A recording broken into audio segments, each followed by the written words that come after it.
Mrs. Trump had a passion for design starting at a very young age, and had a very precise idea of what she wanted to wear for the historic evening, Trump's communications director Stephanie Grisham told CNN.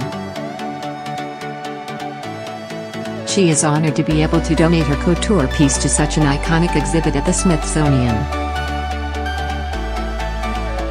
Trump will take part in the gown presentation ceremony. Lisa Kathleen Grady, curator of the Smithsonian's First Ladies Collection exhibition, said the tradition began with Helen Taft in 1912. Since then, it's become the custom for the Smithsonian to make the donation request, and for the First Lady to give her gown for the public to view, Grady said. Shortly after inauguration, the Smithsonian's conservators begin to work with the White House to ensure the donation process is smooth. They even go so far as to craft a mannequin made to resemble the First Lady's physique as closely as possible. Trump's ivory, silk crepe column gown, with a slit in the skirt and ruffle accent, will become a part of one of the museum's most popular exhibitions. In 2016, more than 4 million visitors passed through the First Lady's collection. The designer of Trump's gown, Hervé Pierre, will also be in attendance on Friday. Pierre was formerly creative director for Carolina Herrera, the iconic American designer whose dresses were often worn by First Ladies Michelle Obama and Laura Bush. Trump did not have a personal relationship with Pierre before asking him to design her inaugural gown. When sitting down with Hervé to discuss her vision, the First Lady knew she wanted a modern, light, unique and unexpected look, Grisham told CNN.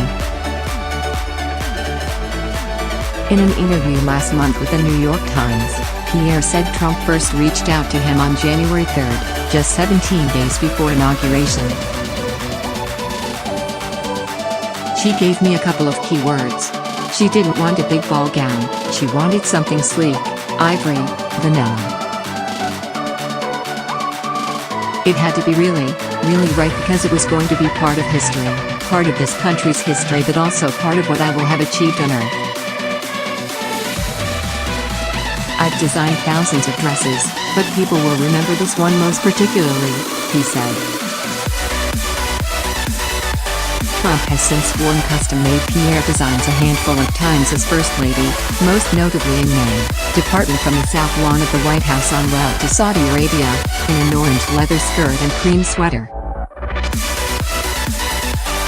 And in July, at a private Eiffel Tower dinner with President Donald Trump and French President Emmanuel Macron and his wife, Brigitte, in Paris, Pierre designed a red, white and blue dress with embellishments on the bodice meant to represent wheat.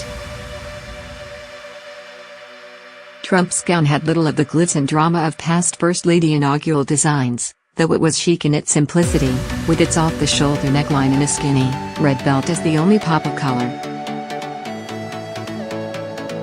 By contrast, Hillary Clinton's 1993 inaugural gown was a purple lace and sequins number by Sarah Phillips, with long sleeves, a belt and a sheer overlay skirt. Laura Bush also went with sleeves and sparkle, wearing the ruby-colored gown by Texas designer Michael Faircloth. Trump's predecessor, Michelle Obama, ushered in a new era of modern inaugural ball style, opting for designer Jason Wu for both of her husband's inaugural celebrations. The first, in 2009, was a flowing, white, one-shoulder gown with floral applique, the second, a bold red gown made of chiffon and velvet. Obama and designer Jason Wu look at a display of her inaugural gown at the Smithsonian's National Museum of American History. The white Wu is part of the Smithsonian collection, which, with the addition of Trump's dress this week, will bring to 27 the total number of dresses, and more than 160 other First Lady clothing items and accessories. The First Ladies are also gracious about the donation process, Grady said. It must be sort of a strange thing to basically come to a museum and see yourself, your dress, encased in the Smithsonian, as you become a part of history.